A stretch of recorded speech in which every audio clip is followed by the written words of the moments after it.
Ciao. How important a fine record changer can be. Part of this record's been test played over 3,000 times. This one's brand new. Listen to it. Racing with a... This is going to play like in December. This is really, we're far ahead on here now. Because as we record this, I'm like half naked because it's hot. It's like Africa hot. Tarzan couldn't stand this heat. We finally cooled off. Did you? Here. Yeah, it's like 82. Well, okay, it's actually cooled off a little bit here too, but I was trying to convey to people that we're not recording this at Christmas, so if I don't sound all Christmassy, it's because, it's not yet. But as you hear this, we've consumed all of the pumpkin spice stuff because that season has passed now.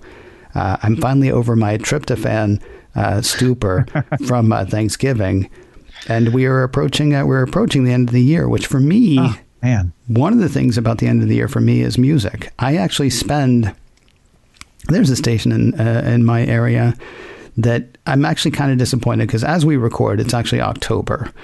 And last year, they kicked over to Christmas music 1st of October. Now, I don't know if it's because of #these uncertain times. I don't know if it's because people still think it's March as we record this. And they'd be like, well, they're playing Christmas music far too long.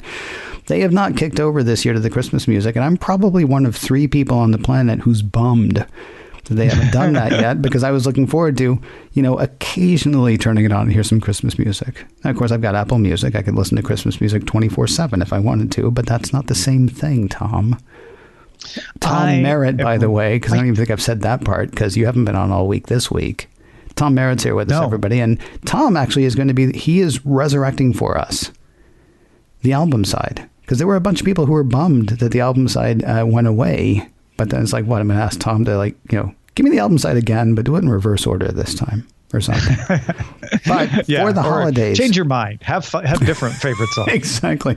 Yeah. So I listened to your album side and it sucked. So try again, but better.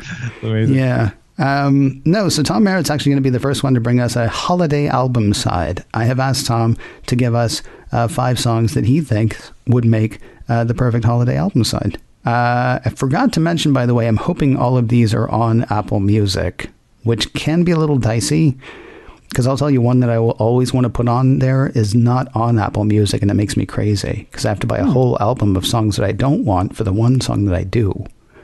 This list all has cloud symbols next to it. Excellent. So I assume that means they're all part of everyone's Apple Music, not just mine. Not just yours, yeah. But go ahead.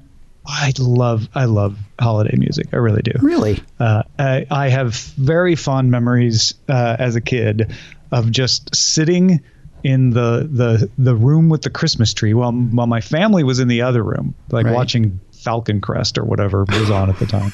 Right. I would be in the room with the Christmas tree with our 8-track collection, just popping in Christmas 8 tracks and playing on the floor and inventing role-playing games or whatever crazy thing I was into at the time. Right. And I still love those particular Christmas songs the most that were on those 8 tracks. Please tell me there's a Bob Goulet song on here. It's okay if there's not. There is not. Okay, because my grandmother had an 8-track, and Robert Goulet were 3 of her 8 tracks. And that's why I was curious. No, the 8 tracks were like Andre Castellanos and the Westminster Abbey Choir, Frank Sinatra, the Disney Christmas Carol, which apparently was only out for a few years in that format. The one you get now is a different recording. So it's really difficult to find the one that I had memorized as a child. Don't you hate that? Yeah. When that happens. Sorry. And then when I got older, when I got into high school, I discovered modern Christmas music, from bands that I listened to that were new. And Paul McCartney had a Christmas song, and I would volunteer to work on Christmas at the radio station when I was in high school, just so I could play all the Christmas music. It was super fun. Nice. All right. So give me track 1 then of Tom Merritt's holiday album side. Well, we're going to start traditional. We're going to end traditional, but we're going to take a tour through some, as Christmas music goes, relatively modern. It's not really modern for anyone over the age of 20. But the first one is Christmas Time Is Here, Vince Guaraldi Trio. Nice. Which it's just a classic Vince Guaraldi jazz tune. Right. But it's indelibly associated with Christmas because of that Charlie Brown special it was in. Sure.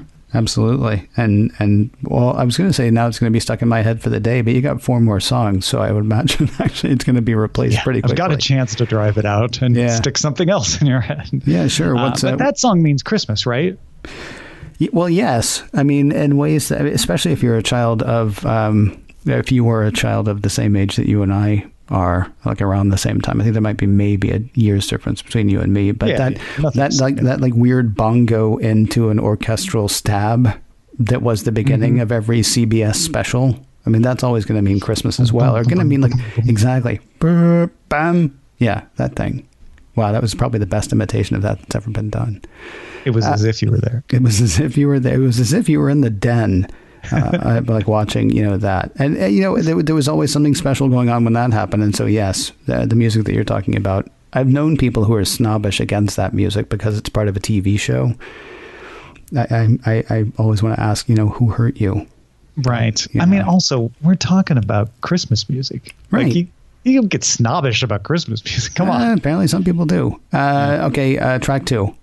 Track 2, we're going to go modern, quote unquote, with a song that when I finally discovered it in my teens, I felt like this just encapsulates what it's like to be a Christmas adult. And then later thought this actually is a realistic telling of a Christmas tale with an unrealistic ending, but I still love it. It's Christmas Wrapping by the Waitresses. I knew you were going to say that.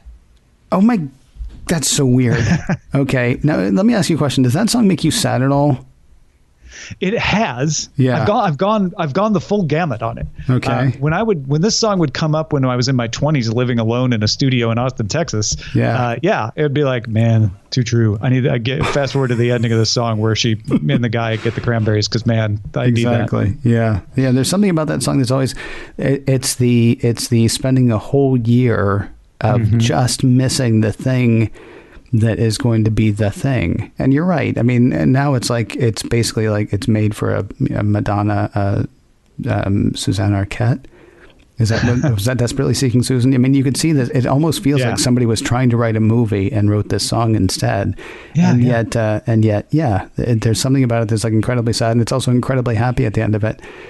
It's the Ted Lasso thing in me, though. I mean, there's something as I get older, like things are like, this should be so easy to fix. Just fix it. And then when they're finally happy, I'm like, oh God, I'm so glad they're happy. And thank goodness you forgot cranberries too? Yeah, exactly. Oh, see, yeah. They're going to have a great new year, by the way, those two. I'm pulling for them. Yeah, me too. I'm cheering for them. Track 3.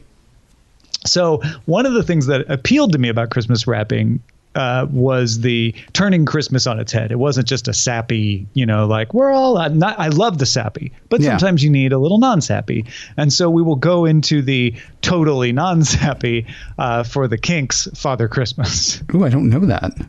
Father Christmas, give me some money. Don't mess around with your silly toys. Beat you up if you don't hand it over.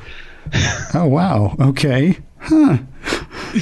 Give all the toys to your little rich boys. It's a Kinks song. It's a great Kinks song. It's about Christmas. It's not uplifting. Trust me. No, it sounds like not. It's got a great beat. You could dance to it. All right. I'm going to move us quickly on to track 4. I mean, it's family safe, even though. Yeah. Well, no, I'm not. I wasn't assuming that it was. Was it Fairy Tale of New York? Is that which I'm thinking about? That's not your next song, is it? No. Okay. My next song kind of brings us back up the road we traveled with a modernish song that's got a wonderful vibe to it and makes you all Christmas nostalgic. 2,000 Miles from Pretenders. That's a good one. Okay. And in fact, it even feels like you could adapt this for a church singing. In fact, maybe I've heard that. Maybe that's why I'm thinking that. But it's got even though it's Pretenders, it's got a very like carol type vibe to it. They're an interesting band. Would you say you're a fan, or you're just like happy when they come on? I am a fan. Okay. I'm a fan of Chrissie Hynde, particularly. All right. Can you tell me a tiny bit more? Because I found, especially at the beginning of this year, I couldn't get enough Pretenders, but it was just the hits. But I mean, first of all, there are more hits than you realize. and which I don't quite understand, because every time it comes on, you'd be like, hey, it's a Pretenders, you know. But then when I started looking to their music, I was like, wait, I know that song, I know that song, I know that song. I kind of thought they were more like a background noise for me in a way, not in a bad way. What makes them a thing that appeals to you? I just like the attitude. Okay. This sort of like, I'm not taking any of your guff, but there's also a line, right? I still want love and happiness. I'm not going to go full Sex Pistols on you. And just tell you everything is meaningless. Not that I don't love the Sex Pistols. See, that was the one that was Brass in Pocket this year. Yeah. That is such a, because I do think of her as such like she's tough. She's like Joan Jett. Different in a way, and yet Brass in Pocket is the most girly girl song. Not girly girl really, though. It's like anybody who's ever had a crush, right? Because that could totally be a me song as well. But it's not weak, right? Well, but it's not. Okay, it's interesting. It's a feminine song. I would actually just say it's anybody who likes anybody, because if you've ever been, you know, the person who's like, look at me. Do you know what I mean? Feminine, when I use feminine there, I mean feminine in that we all have feminine and masculine traits, but You're right. It's not even necessarily feminine in that respect. Yeah, anyway, it's not Christmas though. 2,000 Miles by the Pretenders was track number 4. And honestly, I can't even tell you what the song's about, really. I just like the sound. This is one where I just like the sound. There you go. And then track number 5. We're this is it. We're coming to the big blank band at the end where we have to decide, do we flip the album or do we start it again?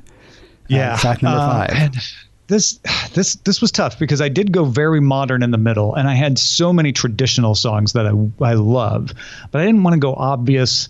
I didn't want to include White Christmas, even though I love that song. So I thought I'd finish this up with a song from an album that absolutely means Christmas to me. A Jolly Christmas from Frank Sinatra, and it's the Christmas song. Merry Christmas to You. Okay. Chestnuts roasting on an open fire, Jack Frost nipping at your nose. Sure. Did you say by Sinatra? Yeah. Interesting, because I think of that as a Nat King Cole. Or Nat King Cole, yeah. Both more famous than the Frank version, but I love this album.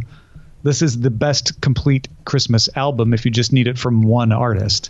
And this is my favorite song on that album. Don't forget, if you want to hear the album side, which will be growing through Christmas Eve, search Apple Music for Ken Ray, scroll until you find my profile, and listen to the holiday album side, and whatever else you want to listen to. It's a tiny bit early, as we say this, but as people hear it. Happy holidays, Tom Merritt, and thanks for the gift of Christmas music. You're welcome, and thank you for the gift of having me on to talk Christmas music.